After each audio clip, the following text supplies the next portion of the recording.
Bom dia, seja muito bem-vindo, muito bem-vinda a mais um episódio especial do nosso podcast da Neide. E hoje nós temos a honra de receber aqui uma das principais referências do universo do Santo Daime, do xamanismo. Músico, talentoso, multi-instrumentista e um dos dirigentes da Igreja do Santo Daime em Pindamonhangaba. Emílio dedica sua vida ao caminho de cura com as medicinas de sabedoria ancestral. Nessa conversa, nós vamos mergulhar nas medicinas e também nos seus aprendizados, trazendo o papel da floresta nessa jornada espiritual. Bem-vindo, Emílio. Bom, gente, para mim é uma honra receber o Emílio aqui. Desde quando eu comecei o meu caminho no xamanismo, eu escuto o nome do Sete Montanhas, escuto o nome de Emílio, né? Escuto o nome da sua esposa Thalita também, que não está aqui com a gente, mas em breve estará. E ele está sempre, né, sempre nessa busca aí de levar uma medicina, de fazer um trabalho muito sério, né, lá no Sete Montanhas. E hoje a gente está tendo a honra de receber ele aqui com a gente. Então seja muito bem-vindo ao podcast da Neide. Agradeço aí o convite, uma honra, uma grande satisfação poder compartilhar um pouco da minha história. Que bom, olha só. E aí eu estava conversando com o Emílio, que eu fui fazer uma pesquisa sobre ele, né? E eu não conseguia achar onde é que estava a transição dele, né? Porque, assim, quem conhece a minha história sabe que eu era professora de inglês, eu tinha uma escola, e aí eu transicionei e fiz uma transição de carreira e terapia e tudo mais. E aí eu fui procurar na história do Emílio. Quem era o Emílio antes do Daime, né? Quem era esse ser? E aí, conversando aqui, conta para nós, Emílio, como é que foi a sua história, como é que iniciou a sua história com o Daime? Pois é, meu pai é antropólogo, né? E ele, nessa busca dele de estudar aí a antropologia aí, social, aí, essas culturas, né, do Brasil, ele foi parar no Acre. E aí, quem fez essa transição foi meu pai. É mesmo. E que ele encontrou ali o Padre Sebastião, né, da Igreja do Santo Daime, e ficou encantado com o trabalho do Santo Daime, né? Porque ele acessou ali, foi a linha do Santo Daime. E aí, enfim, eu nasci já nesse universo da ayahuasca. Eu cheguei a tomar ayahuasca já desde o ventre da minha mãe. Então aí comecei a nasci e tudo mais, e continuei tomando, que minha mãe me dava uma colherzinha de ayahuasca. E ali pelos 13 anos ali que eu comecei assim, a me interessar com mais profundidade. Naturalmente, pela opinião própria. Porque vai fazer os trabalhos, né? Então eu gostava, ficava ali sempre ali, junto, né, vendo, participando e tomando também. Tinha uma criançada na época também, então a gente ia, tomava lá, e aí ia brincar no terreiro. E foi uma coisa bem natural, na verdade, né? Para mim é aquilo, eu não faz parte do meu universo. Não conheço a vida sem isso daí, né? E para mim foi muito mágico, na verdade. Porque, querendo ou não, eu acho que é um brinco, assim, né? Que é meio que a poção lá do Asterix, do Obelix, né? Ela tem uma mágica, né? Então, crescer dentro desse universo é muito incrível, assim, os contatos que a gente tem com a natureza e com o reino espiritual, sabe? Olha, eu não imagino como deve ter sido crescer com medicina, mas eu digo que eu cresci com medicina depois de adulta também, né? Com os acessos e com essas magias incríveis que a medicina pode fazer na nossa vida, essas mágicas de transformação. Dentro dessa história linda, né? Porque eu falei para ele aqui nos bastidores, eu falei assim, nossa, quem me dera ter nascido nas medicinas, né? Ter tomado desde o ventre da mãe. Eu acho que isso é um presente, né? Um ser que ele é moldado, ele é forjado, né? Dentro de uma forja de força, de propósito, de saber desde sempre, mesmo que no seu inconsciente, que você se tornaria, né, um músico de referência de música e medicina. Então, e aí conta pra gente como é que foi então essa transição. Você começa a se interessar pela medicina e como que a música entra na sua vida assim com tanta força, né? Só para vocês saberem, o Emílio já rodou o mundo levando as medicinas, né? Eu já participei de trabalhos que ele toca e, nossa senhora, Emílio Sete Cordas, né? Já toquei 8, já tocou 7, agora voltei pro 6 de novo. Então, e é lindo ver tocar, né? E não só o violão, a viola, mas tem outros instrumentos também. Então, eu queria que você contasse um pouco pra gente como que você vai nessa transição da música e os instrumentos que você partilha hoje dentro da medicina, né? A minha mãe ela é astróloga, então ela já, né, desde que eu nasci, ela observa o meu mapa astral e ela já percebeu que eu tenho essa coisa com a arte desde cedo. Eu gostava muito de desenhar e tal, então ela sempre me incentivou bastante nessa parte da arte. E eu lembro que antes dos 10 anos eu me interessei pelo tambor, então eu tocava um pouco de tambor nas cerimônias. Aí, ali para os 13 anos, que foi ali onde eu comecei realmente a interessar pelo oculto ali, falei, opa, tem alguma coisa aí nessa história, né? E aí comecei também a me interessar pela música já harmônica, então comecei a pegar violão, né? Foi o meu instrumento até hoje principal é o violão. Eu digo que minhas áreas é as formas, né? Não é muito as técnicas, por exemplo. Eu não sou tecladista, sanfoneiro, apesar de que eu brinco um pouco. Mas meu forte é cordas, geral, principalmente o violão. Eu comecei ali com o violão, muito de ouvido, porque nessa época não tinha internet, não tinha YouTube, não tinha métodos. Então, não tinha como acessar esse conhecimento, não né? não tinha, era muito difícil, todo tipo de material. Então eu botava, tinha aquelas fitas cassete, botava lá, ia tirando as músicas ali. De ouvido? De ouvido. Olha que incrível. Hoje, gente, vocês ficam com preguiça de querer tocar um instrumento? Com toda essa informação que tá por aí, olha só o desafio. Pegar uma fita cassete e o ano era 1900 e... Não, nasci em 85, né? Nasci em 85, então pensa, eu tô falando aí de 95. De 95, 97, não tinha essa quantidade de informação que a gente tem hoje, né? E nessa época a gente morava na comunidade ali, que não tinha luz também, entendeu? Aí depois a gente arrumou um motorzinho lá para gerar energia, mas a gente morou uns anos sem luz. Lá no Sete Montanhas mesmo? Lá no Sete Montanhas, eu cresci lá, né? Uhum. Na montanha. E, enfim, aí começou essa história da música ali, naturalmente. Foi tudo muito natural, na verdade. Meu pai também nunca impôs. Eu nunca mirei assim, um dia eu vou me tornar um músico, vou levar as medicinas. Nunca imaginei que fosse acontecer isso. Foi tudo muito de forma natural. Eu fui me interessando e não sabia onde ia dar aquilo. Mas a sua mãe estava lá de olho. Ela sabia. Mas eu mesmo nunca fui assim de caso pensado, sabe? Assim, vou fazer isso porque depois eu vou fazer aquilo. Foi despertando naturalmente. Foi naturalmente. E aí eu fiz uma viagem com meu pai pro Acre, eu tinha 15 anos. E aí eu conheci o trabalho na mata, que, né, é um trabalho específico na mata, não tem um espaço específico. Com os indígenas ou dentro do... Não, dentro da estrutura do Daime. Tá. Como eu nasci dentro da estrutura do Daime, que tem esse viés cristão e tudo mais, eu tive esse pano de fundo aí, né? Mas eu sempre tive uma coisa assim, uma rebeldia dentro de mim também. Né? Sempre fui muito questionador e tudo mais. E na minha própria caminhada eu fui me deparando ali com amigos, professores, mestres, lideranças, e acabou que o xamanismo se apresentou na minha vida de forma natural. Né? Então, assim, essa viagem com 15 anos foi um ponto-chave. Eu descobri o trabalho da mata, que era um trabalho fora ali do templo do Santo Daime, de todo aquele viés cristão, só por conta de ser mata. Tá. Vou só pedir uma licença um pouquinho, para que você explique para quem está assistindo a gente um pouquinho do xamanismo, dessa diferença. Porque às vezes a gente fala o nome xamanismo e a pessoa não conecta, ela não sabe exatamente o que é. O Santo Daime ele é mais, né, divulgado exatamente por esse viés aí do catolicismo, né, que traz um pouco essa raiz, mas o xamanismo é realmente algo que não é claro na nossa sociedade. Né? Então, faz um zoom rapidinho para a gente do que é isso que você encontrou na floresta, né?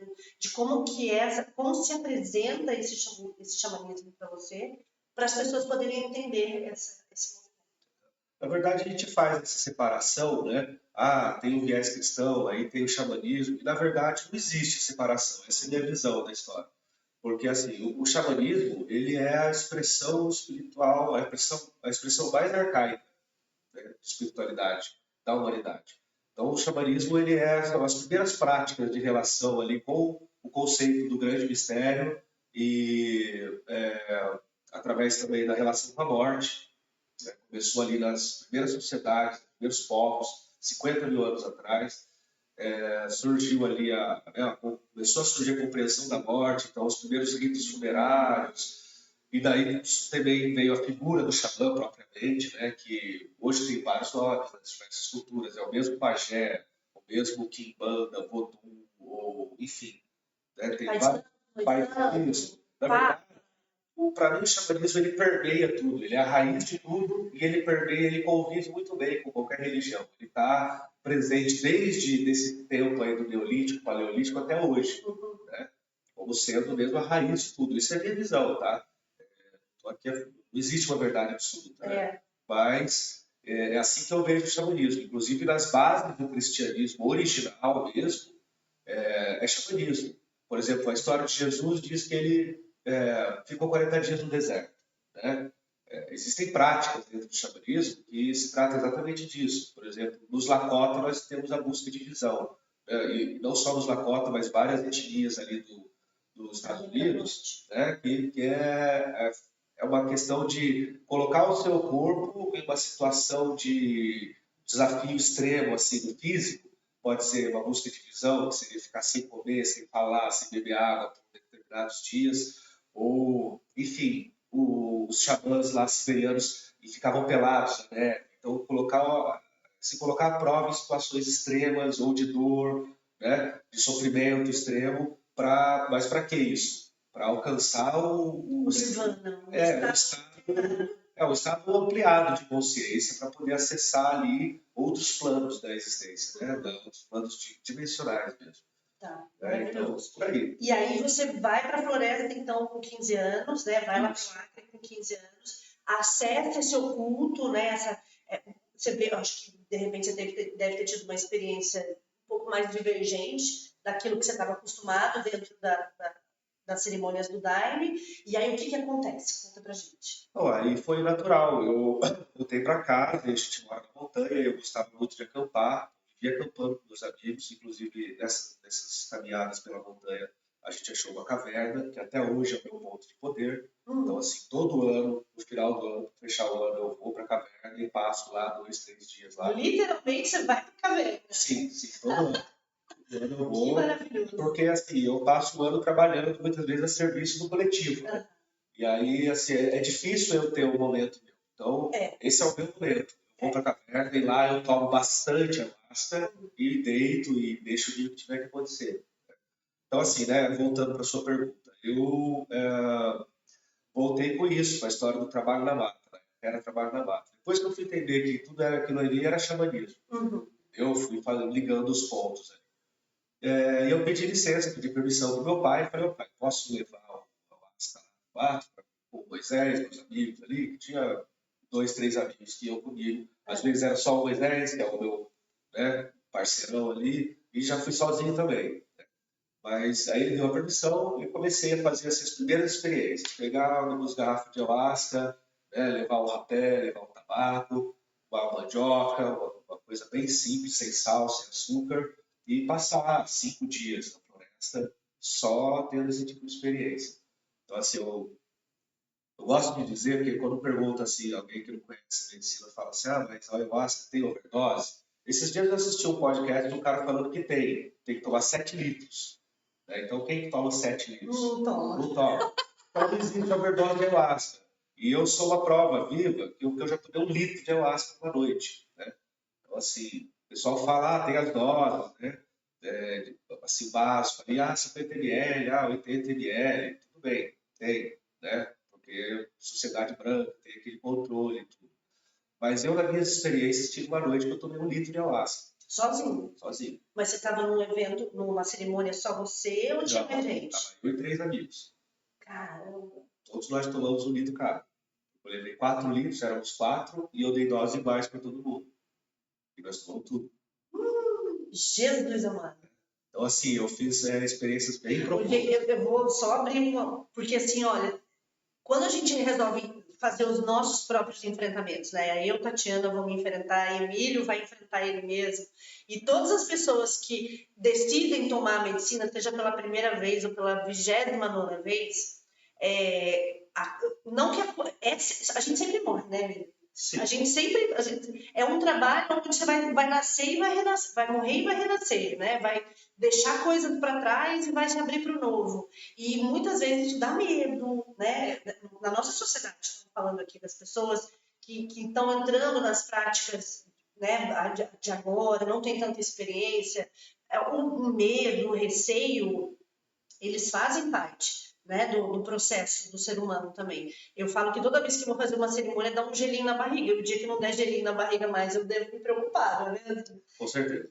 Então, olha que coisa maravilhosa, né? Você ter a coragem de ir para a montanha, né, no meio da natureza, uma caverna que você conhece desde pequeno. Olha quanto presente, né? Sim. Que a vida foi te proporcionando.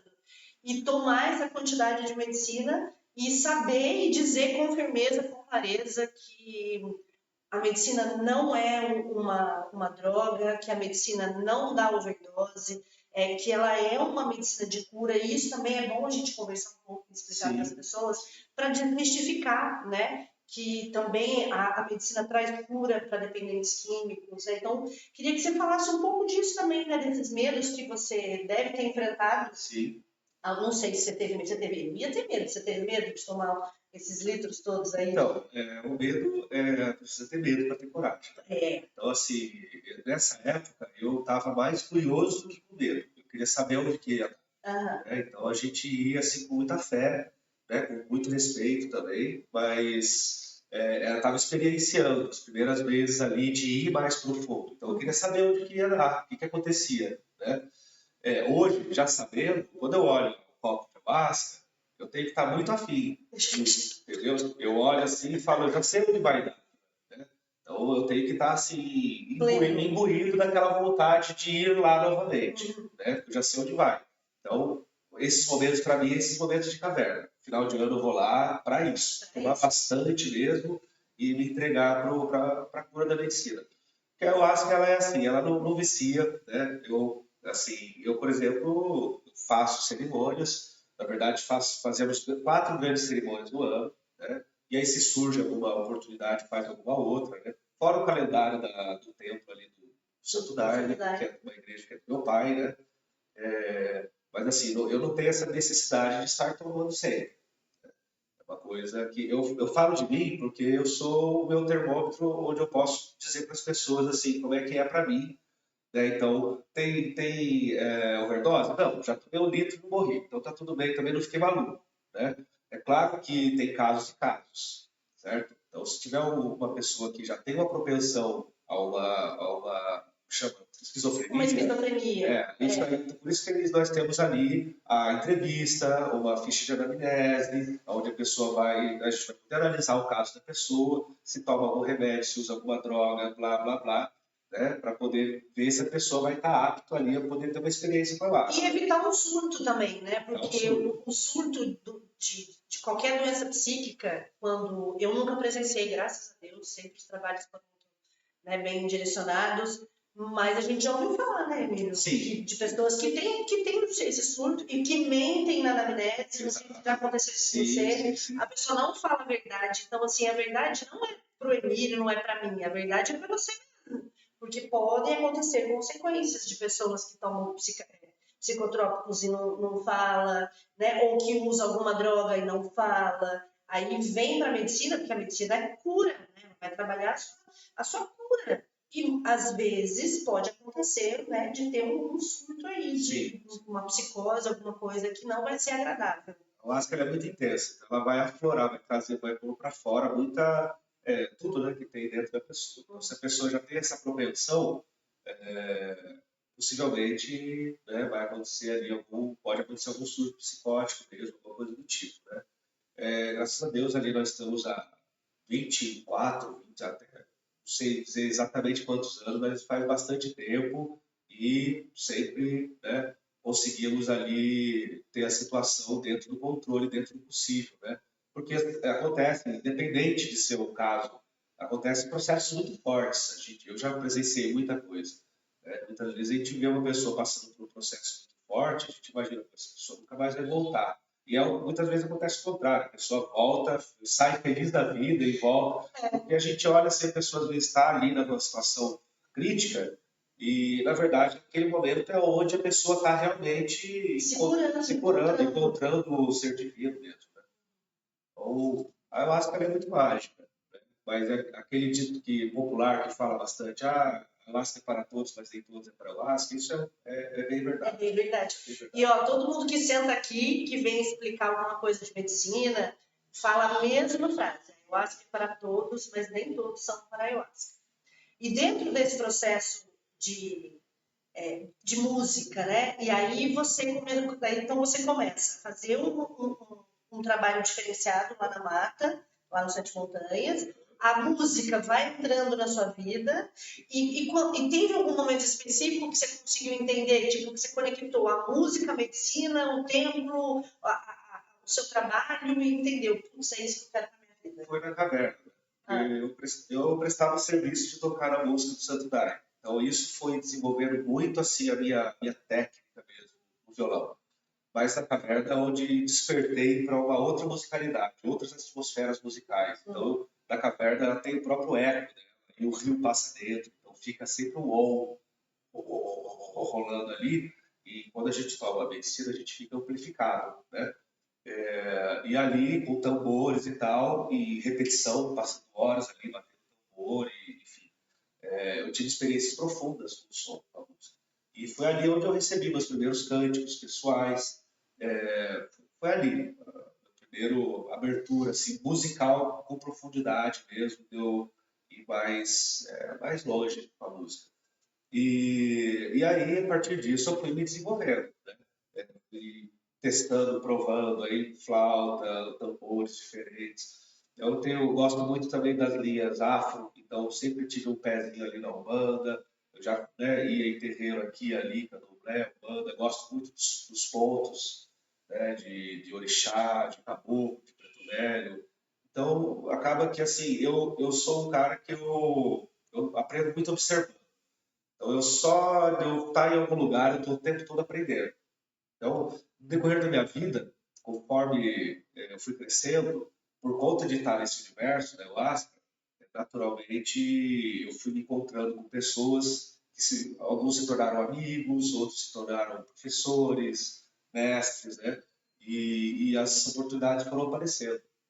Então, por exemplo, lá quando eu fiz uma viagem para a Espanha, encontrei um amigo brasileiro que estava ligado ao caminho sagrado, o caminho vermelho, o fogo sagrado de Satilapa, que é o caminho vermelho do México, né, do Aurélio Dias de Pancari. E ali eu encontrei esse caminho que até então era novo para mim. Aí fiz meus primeiros temazcais, primeiras cerimônias de medicina, de peiote, enfim, aí despertei para esse outro lado, né, para esse outro caminho dentro da... Futuramente, na verdade, eu sou muito ruim de data, mas eu estava presente no Céu do Mapiá, que é, vamos dizer assim, a central, núcleo do Santo Daime. Eu estava presente numa ocasião muito importante, que foi quando ele, Stahl, trouxe o Aurélio Dias e a comitiva dele para fazer uma aliança do Santo Daime com o Caminho Vermelho do Fogo Sagrado de Satilapa. Então, eu estava presente nesse dia, eu nem sabia nessa época. Eu era meio. Acho que talvez tenha sido nessa ocasião dos 15 anos aí, não vou lembrar direito. Tinha que perguntar para o meu pai, ver como é que foi essa história. Não lembro muito bem, mas eu lembro da cena do ele entrando com toda aquela comitiva dos mexicanos, todos paramentados, né? E o Padre Alfredo passaram uma faixa azul e vermelha no Padre Alfredo, deram um jacube para o Aurélio Dias, ele foi bailar, né? E ali eles firmaram essa aliança que aí hoje, dentro desse caminho vermelho, do fogo sagrado, do Aurélio Dias, existe a união das medicinas. Então, compartilha o peiote e a ayahuasca, as cerimônias de meia lua do Aurélio. Que incrível! Imagina uma experiência dessa, com esses rezadores aí tão estruturados, tão embasados dentro da sua fé, dentro da sua força. E nossa, é que assim, quando a gente é mais novo, eu acho que a gente não tem consciência do que a gente está participando, né? Exatamente. O presente que a gente está recebendo. Depois eu fui ver. Meu Deus, eu estava lá, eu vi isso acontecer. Que incrível, que incrível, maravilhoso. E aí a música te leva para inúmeros caminhos, inclusive você foi para a Sibéria, né? Isso foi Sibéria, é isso mesmo? Por ali, né? Por ali, Finlândia. na Finlândia.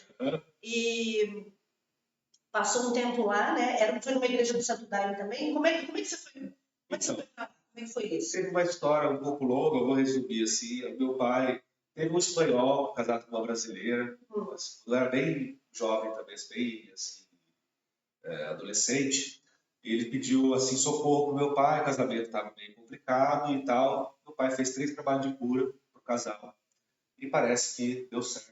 Ele reatou o casamento, salvou lá a história deles e eles ficaram muito gratos. Então eles me levaram para a Espanha, de forma de gratidão. Depois levaram meus pais também.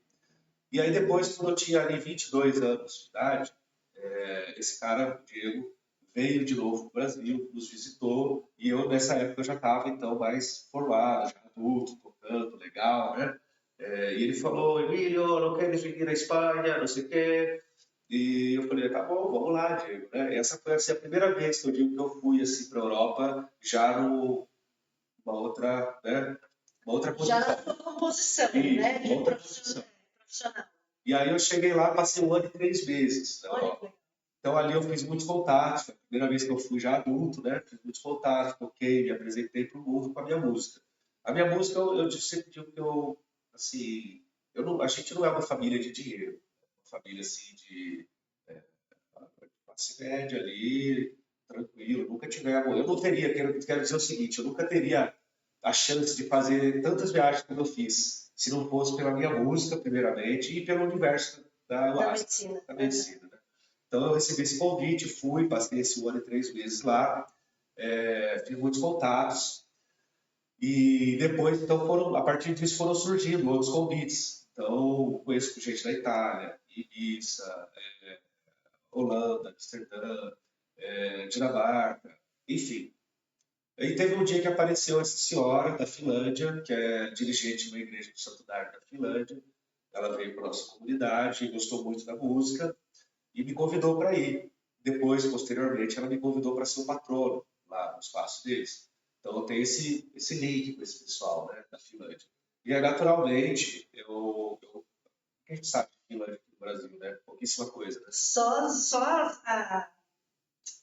A aurora boreal. Só a aurora boreal. Não sei mais nada. Na verdade, a Finlândia, queria se falar a Sibéria, né? Realmente, os primeiros xamãs, assim, os primeiros achados de atividade xamânica vêm dessa região, da Sibéria. Né? Então, a Finlândia está ali. E eu não sabia nada de Finlândia. Então, eles têm uma cultura altamente xamânica. O povo antigo lá, o pessoal acha que são tudo viking lá para cima. Lá na Finlândia não é. Os vikings estão para a Suécia, eles tinham para a Suécia também, eles estão ali na Dinamarca, mas na Finlândia tem um povo chamado Sami. E esse povo, eles são tipo indígenas, só que branco. Eles são baixinhos, olho puxado, vivem em tipis também, são nômades e vivem caçando renas. Né? O animal deles. Deixa o Papai Noel saber disso. Mas é o animal de poder deles, porque é o que dá a vida, né? Alimenta a comunidade deles. E assim, uma coisa também interessante é a sauna, porque a relação, nós brasileiros, né? A sauna, vamos lá, piscina, sauna, para eles não. Para eles é uma questão de sobrevivência. Né? Que deve ser um frio gigantesco. Sim, né? Lá é 3 meses de noite e neve, assim, não tem dia, não tem luz. Né? Meu Deus. 3 meses assim, 3 meses também só luz. Não, e fora também que a gente sabe que pessoas que ficam expostas a frio, a falta de luminosidade solar, tem muita possibilidade de desenvolver depressão, de suicida. Lá é um dos países mais, vamos dizer, mais ricos, eu não sei, mas a qualidade de vida é muito alta lá, né? A qualidade de tudo lá. Inclusive a água, as águas do país são todas limpas e puras, entendeu? É muita água, tem muita floresta, mas tem um alto índice de suicídio nos invernos. E aí essas práticas, de repente, são até para manter a vida mesmo, né? Na verdade, a sauna é uma questão de vida e morte mesmo, porque assim, a pessoa chega num lugar, vamos dizer, compra um terreno. A primeira coisa que o cara vai construir é a sauna. Você não morre. Primeiro ele tem que ter a sauna. Porque se chegar o inverno da sauna, ele consegue existir, entende? Então lá dizem que as pessoas nascem na sauna, morrem na sauna, né? Aí depois constrói a casa e tudo mais. Então, aí tem os cânticos da sauna, tem um livro que chama Calévola, que é a mitologia própria deles, né? Os deuses deles e tudo mais. Então é altamente xamânico, assim, é muito, muito rica a cultura, só que assim, como sempre, a Igreja Católica obliterou, né, as culturas em geral, e lá não foi diferente. Então tem uma história que quando chegaram os católicos lá, eles mataram todos os xamãs e queimaram todos os tambores xamânicos. Assim, não existia mais tambor. Eles tinham os tambores, tipo esses tambores que a gente tem aqui, lacota, sabe, tambor de mão, só que um deles bem grandão, assim, né? Queimaram todos os tambores. Então, assim, uma coisa que eu gosto de falar... Queimaram as bruxas também, viu? Eu sobrevivi, tô de volta. Esse Deus narcisista, né? Que não tem nada a ver com Deus, que não tem nada a ver com Deus. Isso aí é coisa do homem. E eu gosto de dizer uma coisa, que assim, eu tenho visto, conforme eu faço cerimônias, né, lá, na verdade, em todo lugar, para nós mesmo isso vale.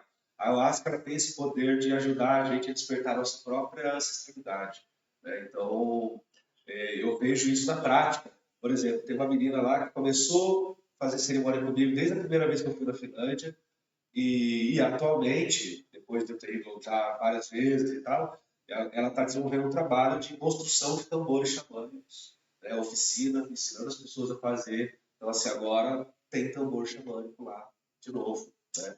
Que legal! Entendeu? Olha só que incrível, a recuperação. E a apropriação da própria cultura. Porque eles têm uma resistência, tem um cristianismo muito forte lá também. É o famoso medo embutido, né? De alguma forma, isso também está no nosso DNA ancestral. A força da ancestralidade, mas também o medo da repressão, sim, né? Que acompanha o ser humano até hoje. Com certeza, com certeza. Olha, e agora ela está lá, fazendo os tambores para quem quiser. Olha que maravilhoso. Fazendo oficina, ensinando o pessoal a fazer. Eu vejo assim uma beleza de um resgate, né? Porque esse é um resgate que acontece com todo mundo que vai tomar ayahuasca. Não é à toa, não importa a cor da pessoa. Quando a gente toma ayahuasca, a gente vai entrar em contato com a nossa própria ancestralidade, com Deus dentro de nós, né? E assim, cabe a nós trazer isso para a nossa prática diária ou não. Cada um sabe o que faz, né? Exato. Eu resolvi fazer essa busca dentro de mim e trazer para a minha prática diária o que eu aprendo com a ayahuasca. Eu gosto de dizer assim, a ayahuasca nos ensina a viver e a morrer, nos prepara para a morte. Esse eu digo que para mim é a máxima da ayahuasca, né? Quando você toma 1 litro de ayahuasca, você tem que estar preparado para a morte. Essa é a história. Sim. Mas não é uma morte assim, vai morrer para renascer. Não, é morte mesmo. Você sente o seu corpo desintegrar. Não é brincadeira. Isso só fica a sua consciência. Então, eu já deixo o recado que, assim, não é uma brincadeira. Se você quer uma coisa lúdica aí, vai fazer suas festinhas lá, entendeu? Porque a ayahuasca é um negócio muito sério. Muito sério. É uma busca espiritual muito séria. Os acessos que a gente tem com o mundo espiritual são extremamente... tem que ser respeitado, porque é muito forte, tanto as informações que a gente recebe, quanto os ensinamentos, quanto esse desintegrar, né? Quando a gente sente que o corpo está desmanchando, você fala, nossa senhora, vou embora. Não vou, né? Você fala, nossa, não vou voltar. E você tem que deixar, né? Tem que deixar isso fluir para você poder ter outro acesso. Então, eu imagino o quanto deve ter sido maravilhoso, né? Essa experiência sua aí de tomar 1 litro. Eu não fiz isso ainda. Mas não é para todos também, não é para todos. É uma coisa que tem que ser gradativa, você tem que ter uma experiência de uma vida, tomando e se aprofundando. Você não vai chegar numa primeira e pá. Não, eu acho que parece que o corpo não permite, né? Mesmo, não é para qualquer um isso, não é para quem realmente está no caminho da medicina, nasceu com ela no sangue já, né? Ela já corre aí no DNA desde a formação do corpo, né? Do ventre da mãe. E aí, sim, você também faz trabalhos espiritualistas, né? Além das cerimônias. E onde você foi buscar? Quais foram as fontes que você foi buscar esses conhecimentos, né? Então, na verdade, assim, como eu sou criado ali dentro da linha do Santo Daime, eu digo que ali foi a minha, A fonte chegou para ele, ele precisou buscar. minha base ali, realmente, né? Assim, que me ensinou a lidar com a força da medicina, foi ali, na escola principal. Depois o resto que eu fui entrando em contato com outras culturas e tudo mais, fazendo grandes amizades, né? Então, em 2009 eu tive na aldeia do Ziauá, a Nova Esperança, e foi uma ocasião bem interessante, porque eu fui Lá no Acre lá também, no né? Acre, lá no Rio Gregório, né? Fiz uma amizade lá com o cacique de Iraci Brasil, depois dessa visita que eu fiz a eles vieram para cá também.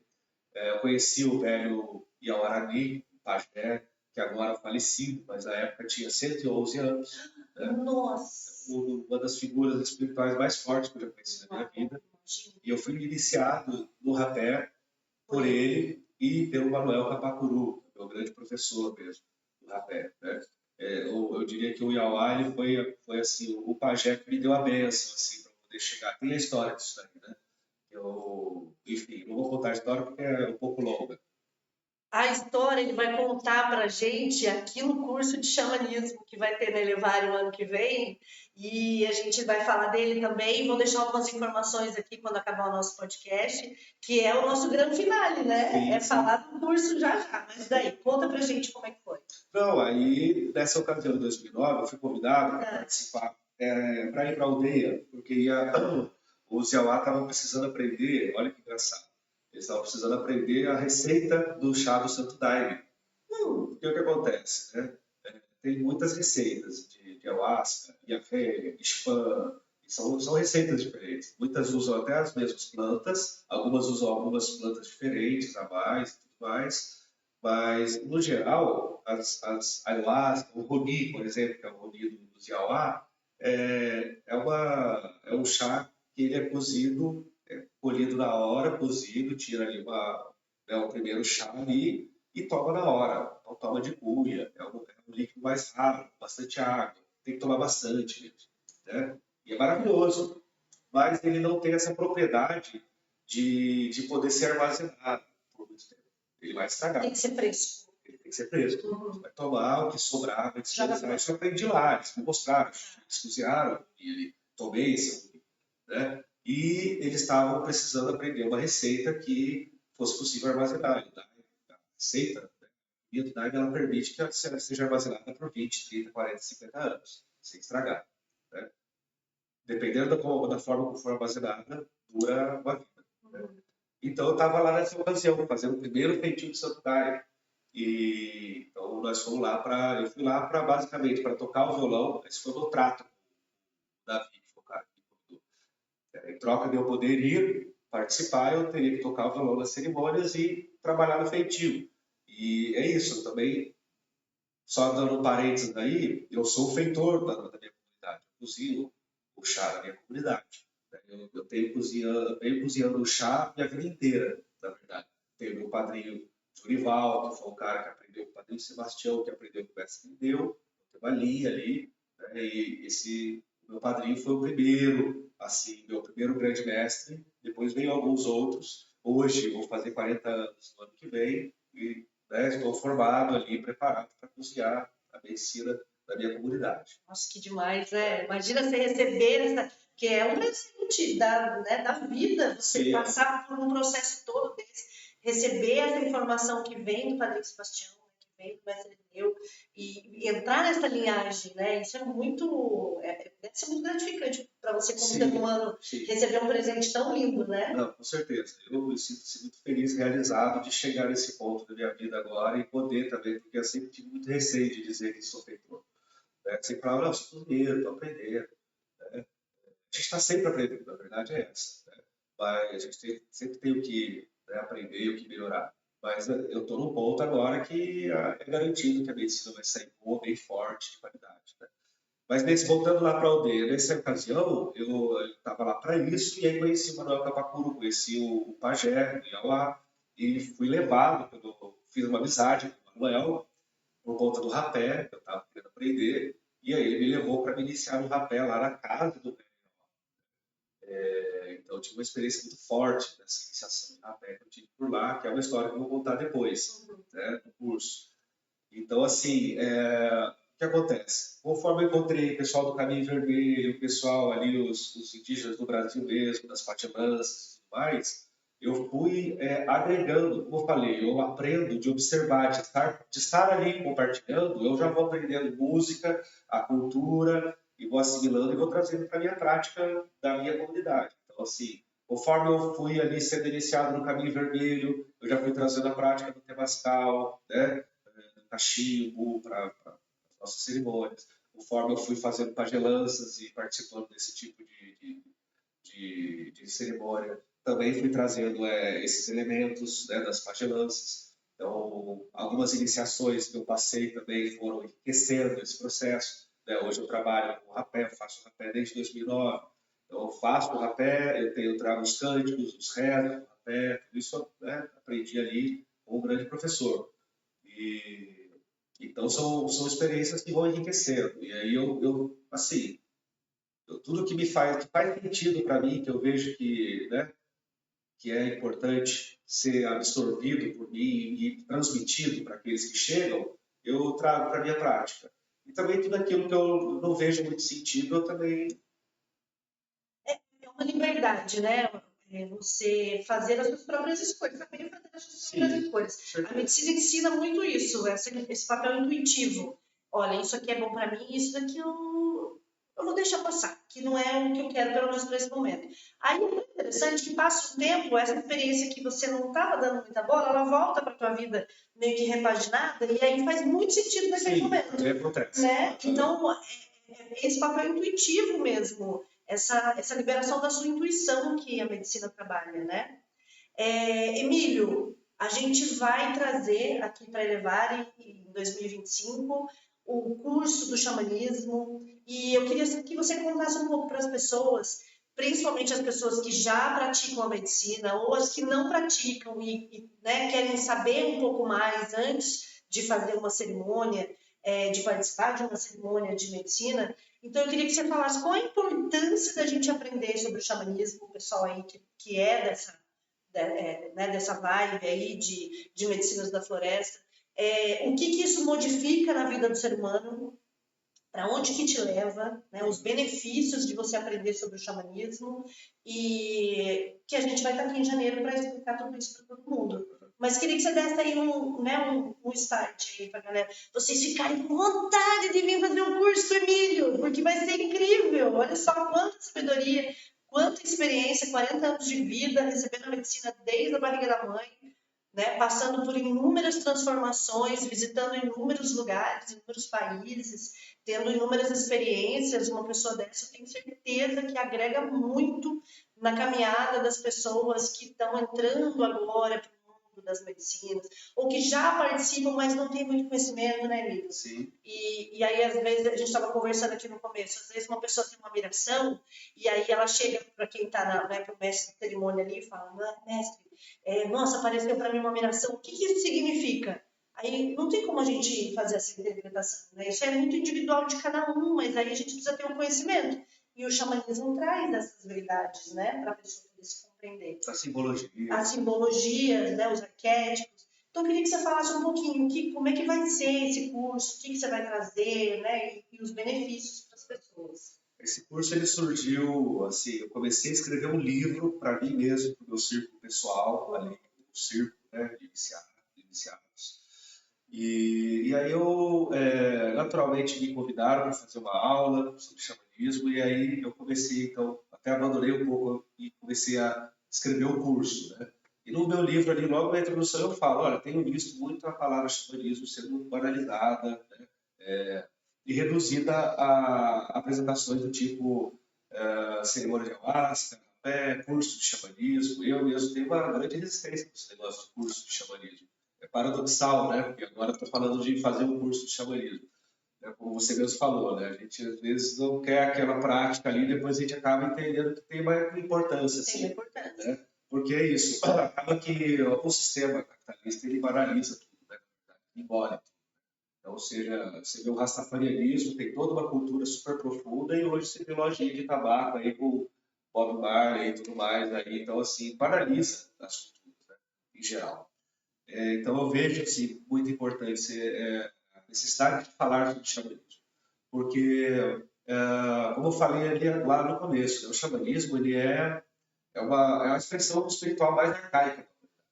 Então, para quem quer compreender melhor, a Ayahuasca, o rapé, a sananga, essas práticas, assim, é um pedacinho de xamanismo. É xamanismo, mas vamos imaginar que o xamanismo é um corpo inteiro. Nós estamos falando só da unha, entendeu? Então, existem diversas culturas. O xamanismo está presente na raiz de todas as culturas de todos os continentes. Então tem o xamanismo nórdico, xamanismo africano, xamanismo siberiano, asiático, brasileiro, das Américas do Sul, da América Central, com os astecas, toltecas, né? Os incas ali mais para baixo, da América do Sul, norte-americano, havaiano, blá, blá, blá. Existe o xamanismo, assim, diversas práticas, inclusive que convergem no mesmo tipo de... Sempre assim, tem as belezas das diferenças das culturas, mas encontra-se muitas similaridades em várias práticas, sejam elas oriundas assim,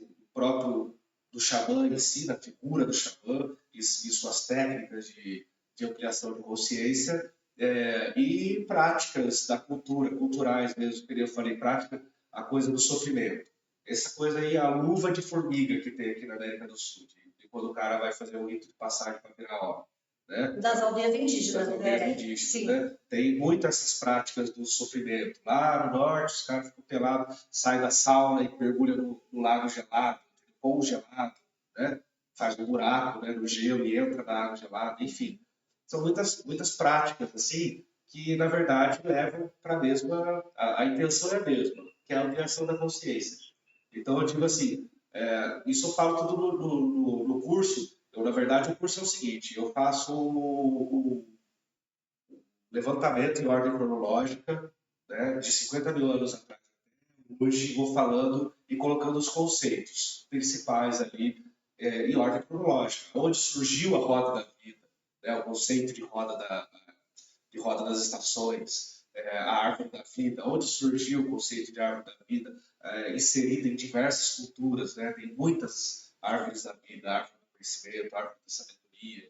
Eu vou falando sobre esses conceitos conforme eles foram surgindo na própria prática da humanidade nos mais diversos povos. Né? E vou trazendo para os dias de hoje, relacionando essas práticas ancestrais com práticas que estão vivas até hoje. E eu digo que a tecnologia principal do xamã, da figura do xamã, que é o processo de ampliação da consciência, utilizando de meditação, respiração, dança circular, sofrimento, situação limite, ou uso de plantas de poder, fungos, etc, etc. Várias formas de ampliar a consciência para acessar planos superiores e inferiores, né, e buscar o equilíbrio para o coletivo. Né? Eu falo isso, no curso eu falo isso, a diferença do bruxo, para o feiticeiro e para o xamã, todos eles vão manipular energias no plano espiritual. Mas o xamã, a diferença do xamã para o bruxo é essa. O xamã ele manipula energia para benefício da comunidade, do coletivo, para curar um doente, né?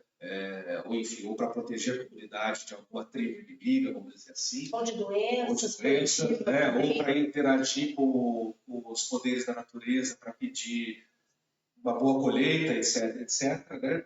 E já o bruxo e feiticeiro também pode fazer isso, mas a grande maioria das vezes, o que se vê agindo, manipulando as energias em benefício próprio, ou em malefício de alguém, muitas vezes. Muitas vezes. Entendeu? Então, tem essas diferenças aí. Né? E aí eu vou abordando esses temas aí todos, né? Dou uma pincelada em diversas culturas, justamente para tirar essa ideia de xamanismo reduzido a uma cultura só. Não é, o xamanismo está em tudo, em todas as raças, em todos os continentes, em todas as cores. Olha, fica ligado, porque vai ter você vai poder acessar uma fonte de conhecimento muito importante em relação ao seu desenvolvimento pessoal através dos conhecimentos do Emílio, que vão acontecer aqui na Elevare a partir de janeiro. Você é nosso convidado especial, o pessoal que segue o podcast da Neide, que está aqui na Elevare com a gente, outras pessoas também que podem ser, né, passantes aí, queiram vir participar. A casa estará aberta para receber cada um de vocês que vierem aqui para trazer, né, para ter essa oportunidade da presença do Emílio e trazendo todas essas questões aí. A gente vai trazer algumas surpresas também, né, Emílio? O pessoal que for participar do curso, que a gente já combinou aqui, mas você só vai saber assim que fizer a sua matrícula e vier para cá com a gente nesse movimento aí de cura, de autoconhecimento, e quanto mais eu me curo, quanto mais eu me conheço, mais eu me curo e mais eu me levo. Então, quero agradecer a sua presença, gratidão. Nossa, que papo legal, dá vontade, já vou querer que você volte. E o que não falta aqui é história. Então, agradecer a cada um de vocês. Aperte o sininho, compartilha, manda aí para as pessoas que você conhece. Né? Esse foi um papo muito especial que a gente teve aqui com o Emílio. Muitos conhecimentos. A Igreja do Santo Daime é uma igreja muito renomada, muito conhecida no mundo inteiro, né? Então, a gente tem uma aqui do nosso lado, no Pindamonhangaba, aonde no mesmo espaço também é o Sete Montanhas, estou falando certinho, Sim, é isso mesmo? sim. No mesmo espaço que tem a Igreja do Daime, também tem o Sete Montanhas, aonde o Emílio também faz os trabalhos dele. E nesse momento de agora, ele vai estar aqui na Elevare com a gente para esse curso tão incrível. Eu tenho certeza que vai ser incrível e vai mudar muito a sua vida positivamente, trazendo novas experiências aí para a expansão de consciência, para o enriquecimento da sua inteligência, né? O enriquecimento dos seus conhecimentos. Então, compartilha, manda a flechinha aí, chama os amigos. E mais uma vez, muito obrigada pela presença e nos vemos em breve, né? E já deixo mais informações aqui para vocês sobre o curso. Então, tenha um ótimo final de ano aí para você, muitas alegrias, muita saúde, muita prosperidade e a gente se vê em breve. Obrigada.